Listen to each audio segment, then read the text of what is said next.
जैसा आप लोगों को मालूम है कि दिल्ली हाई कोर्ट का एक फैसला आया है और उस फैसले पर हमारी बुनियादी असहमति है। ये हमने कल भी जता दिया था, सरकार के स्तर पर भी और पार्टी के स्तर पर भी। और उस असहमति के अपने बहुत ही महत्वपूर्ण कारण है।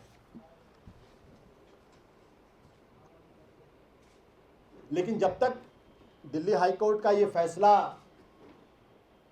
है, जब तक सुप्रीम कोर्ट का कोई और फैसला नहीं आ जाता, तब तक देश के संविधान, देश की जुडिशरी का पूरी तरीके से सम्मान करते हुए हम उसका पालन करने की पूरी कोशिश करेंगे। पार्टी कोशिश करेगी, सरकार पूरी कोशिश करेगी।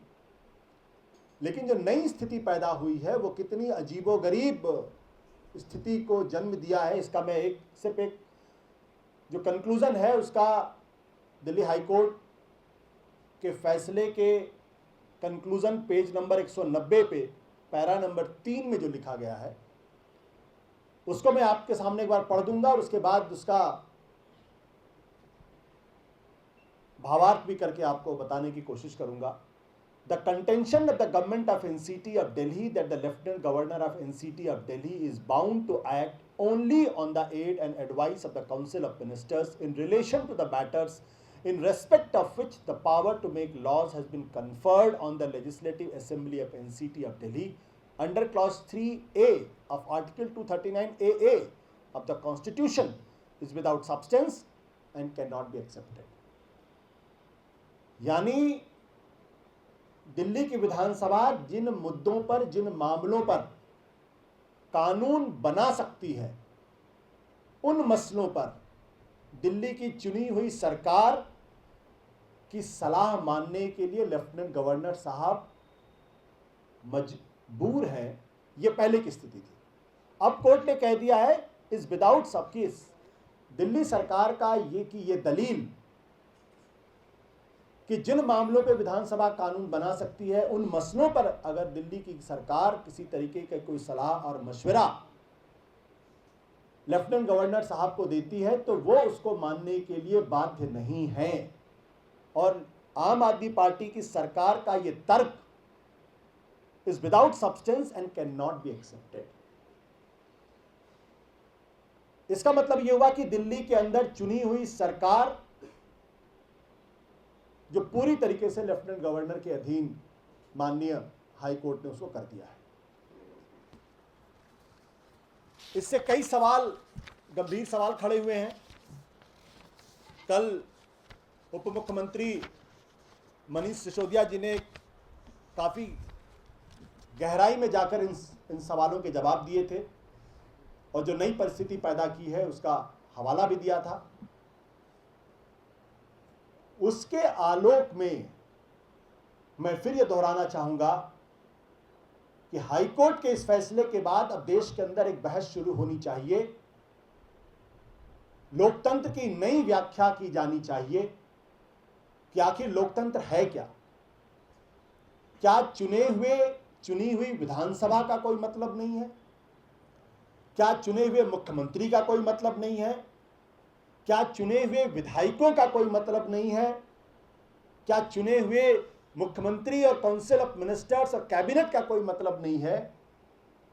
ऐसे में दिल्ली के अंदर चुनाव क्यों हो और इस चुनाव की जरूरत क्या है? और क्या जो भारत के संविधान निर्माताओं ने कहा था वी द पीपल, यानी हम लोग, जो देश की आम जनता है, आम आदमी, जिनसे भारत का संविधान प्रेरणा लेता है और जो भारत के संविधान की मूल आत्मा है, उसको दरकिनार कर दिया गया है और जो अपॉइंटेड लोग हैं, जो सिलेक्टेड लोग हैं, उनको सर्वोपरि मान लिया गया है। ये बहस शुरू होनी चाहिए और ये बताया जाना चाहिए पूरे देश को कि अब दिल्ली के अंदर चुनाव का कोई मतलब नहीं रह गया है।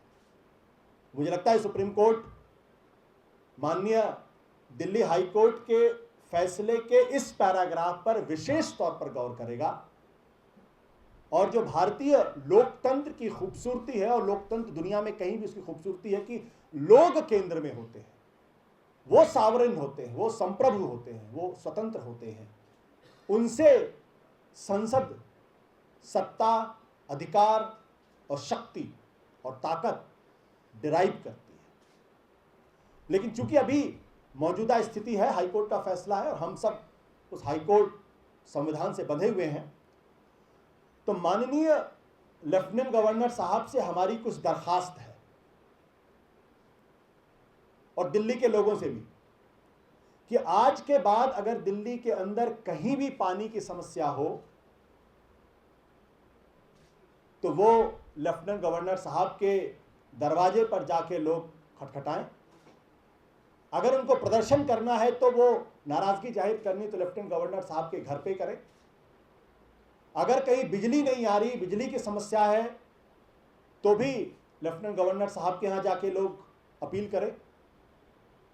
अगर कहीं सड़क नहीं बनी है, स्कूलों में पढ़ाई नहीं हो रही है, अस्पतालों में काम नहीं हो रहा है, अगर तनख्वाहें लोगों की नहीं मिल रही हैं, तो ये सारे लोग लेफ्टिनेंट गवर्नर साहब के पास जाके उनसे अपील करें, उनसे दरखास्त करें, अपना गुस्सा, अपना विरोध, अपना प्रदर्शन जताएं। क्योंकि अब लेफ्टिनेंट गवर्नर के पास ये ताकत है। और इसी के आलोक में मैं ये भी कहना चाहूंगा, जो दिल्ली हाईकोर्ट का फैसला है वो बहुत साफ तौर पे कहता है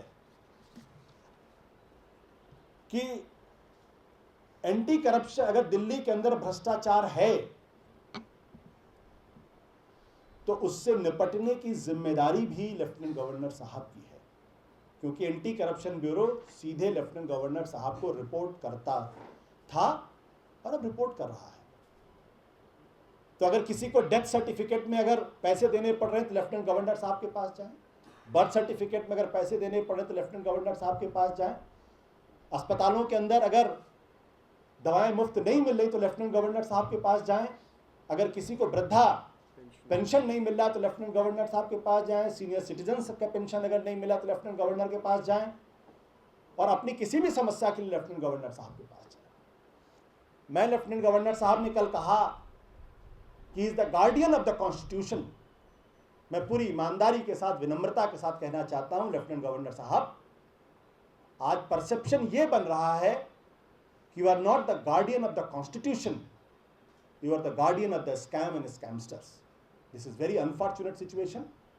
क्योंकि मैं आम आदमी पार्टी के माध्यम से पूछना चाहता हूं कि एंटी करप्शन ब्यूरो आपके पास है, तो उस एंटी करप्शन ब्यूरो के आपके पास होते हुए और दिल्ली के एडमिनिस्ट्रेटिव हेड होने के नाते आपने अभी तक वाटर टैंकर स्कैम में शीला दीक्षित जी को गिरफ्तार क्यों नहीं करवाया, उनसे पूछताछ क्यों नहीं करवाई? ये मेरा सवाल है। मेरा दूसरा सवाल यह है कि सीएनजी फिटनेस स्कैम की जांच अभी तक क्यों नहीं हुई? क्योंकि सीएनजी फिटनेस स्कैम में 2 बार सीबीआई ने और 1 बार एंटी करप्शन ब्यूरो ने इस मामले की जांच करने की अपील की थी, और लेफ्टिनेंट गवर्नर साहब से यह भी कहा था जब नजीब जंग साहब थे और अभी भी हैं, कि आपके पास ये अधिकार नहीं है कि सीबीआई सीएनजी फिटनेस स्कैम को जांच करने से रोक सके, इसलिए कृपया करके इसको गृह मंत्रालय के पास भेजिए। लेकिन CNG fitness scam lieutenant governor साहब ने नहीं होने दी, इसलिए सवाल यह है कि क्यों नहीं होने दी, इसका जवाब भी लेफ्टिनेंट गवर्नर साहब को देना चाहिए। तीसरा बड़ा सवाल यह है कि हाईकोर्ट ने यह कहा है कि दिल्ली की सरकार को डीडीसीए स्कैम में कमीशन ऑफ इंक्वायरी बनाने का अधिकार नहीं है। कमीशन ऑफ इंक्वायरी बनाने का अधिकार नहीं है। और मैं आप लोगों की जांच के लिए पढ़ देता हूं para number 8। For the same reasons, the notification number this dated 22/12/2015 issued by the Directorate of Vigilance, Government of NCT of Delhi under Section 3 of the Commission of the Inquiry Act 1952, appointing the Commission of Inquiry to inquire into the allegation regarding irregularities in the functioning of the Delhi and DD District Cricket Association is also declared as illegal. आप सबको मालूम है कि DDCA में किस शख्स का नाम आ रहा है, देश के वित्त मंत्री का नाम उसमें है। कई दर्जन FIR इसमें दायर है ऑलरेडी। एंटी करप्शन ब्यूरो के पास भी मामला है, लेकिन अभी तक उसमें किसी तरीके की कोई कार्रवाई नहीं हुई। और चूंकि कोई कार्रवाई नहीं हो रही थी, इसीलिए आम आदमी पार्टी की सरकार ने कमीशन ऑफ इंक्वायरी का गठन किया ताकि इस मामले में न्यायपूर्ण तरीके से, निष्पक्ष तरीके से, ईमानदार तरीके से जांच हो और जो लोग भी इसमें जिम्मेदार हैं उनके खिलाफ कार्रवाई हो। अब चूंकि कमीशन ऑफ इंक्वायरी नहीं बन सकती, तो मैं जानना चाहता हूं कि पिछले 1 सालों से दिल्ली के लेफ्टिनेंट गवर्नर साहब ने DDCA स्कैम में जांच करवाने के लिए क्या क्या कदम उठाए और अभी तक इस पूरे मामले में अरुण जेटली जी से पूछताछ क्यों नहीं हुई, ये दिल्ली की जनता को बताया जाना चाहिए। ऐसा क्यों नहीं हुआ? और चूंकि अभी तक नहीं किया है, तो क्या आने वाले 1 हफ्ते के अंदर DDCA स्कैम कि कोई स्वतंत्र जांच या जो FIR दर्ज हुई CBI के माध्यम से या जो एंटी करप्शन ब्यूरो में या जो दिल्ली पुलिस के पास FIR दर्ज है, उसमें क्या DDCA स्कैम के तहत अरुण जेटली जी से पूछताछ होगी या नहीं पूछताछ होगी? इसके लिए जिम्मेदार लोग जेल जाएंगे या जेल नहीं जाएंगे? इसके अलावा आपको मालूम है कि पिछले साल जब आम आदमी पार्टी की सरकार थी 49 दिनों की, तो उसमें मुकेश अंबानी के खिलाफ जांच के FIR दर्ज हुई थी, जांच के आदेश दिए गए थे। उसमें क्या प्रगति है? लेफ्टिनेंट गवर्नर साहब को इस सवाल का जवाब देना चाहिए, क्योंकि अक्सर यह कहा जाता है कि दिल्ली के अंदर जब पन्ना मुक्ता का जो स्कैम हुआ था 1994-95 में, और CBI ने जब उसमें जांच की, तो उस जांच के बाद उस वक्त के पेट्रोलियम मंत्रालय में काम करने वाले श्री नजीब जंग साहब अचानक इस्तीफा देकर विदेश चले गए थे। विदेश जाने के बाद वहां पे रिलायंस की कंपनी में उन्होंने काम किया था। दिल्ली आने के बाद भी उन्होंने रिलायंस की कंपनी में काम किया। हालांकि इस बात का जिक्र वो लेफ्टिनेंट गवर्नर की जो वेबसाइट उसमें इसका जिक्र वो नहीं करते हैं। तो लोगों के मन में यह शक पैदा होता है, और मैं तो कहता हूं शक नहीं, मुझे तो पक्का यकीन है कि चूंकि ये रिलायंस के एम्प्लॉय थे, इसलिए अभी तक मुकेश अंबानी के खिलाफ जो FIR दर्ज हुई उसमें किसी तरीके से जांच की प्रगति नहीं हुई है। उनको ये बताना चाहिए, क्योंकि अब दिल्ली की जनता अरविंद केजरीवाल की तरफ नहीं बल्कि नजीब जंग की तरफ देख रही है, इसलिए इन सवालों के जवाब होने चाहिए। नजीब जंग साहब को यह भी करना चाहिए, वो बताएं कि दिल्ली के अंदर जो बिजली की कंपनियां हैं और इन कंपनियों में कैग ने 8,000 करोड़ का जो घोटाला पकड़ा था, और रिपोर्ट जो सामने आई थी, उस 8,000 करोड़ को कैसे बरामद किया जाएगा इन कंपनियों से, और अभी तक क्यों नहीं बरामद किया गया, ये जवाब भी लेफ्टिनेंट गवर्नर साहब को देना चाहिए। और ये मैं इसलिए कह रहा हूं क्योंकि पैरा नंबर 9 में हाईकोर्ट ने कहा, the appointment of the nominee directors of the government of NCT of Delhi on board of BSES राजधानी power limited, BSES Yamuna power limited and Tata power Delhi distribution limited by the Delhi power company limited on the basis of the recommendations of the chief minister of Delhi without communicating the district chief minister is illegal.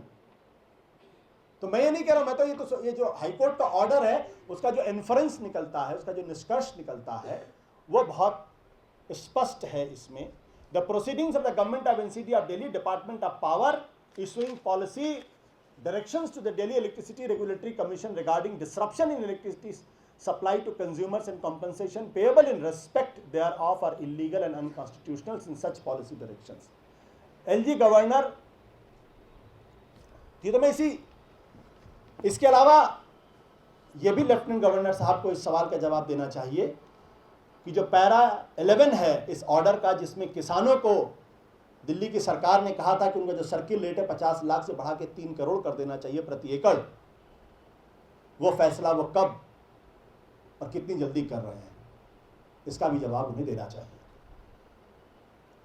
बाकी की जो बातें हैं, इस high court का जो फैसला है वो हमारे सिर माथे पर है। हम संविधान को मानने वाले लोग हैं और पूरी विनम्रता के साथ उससे अपनी असहमति भी जताते हैं।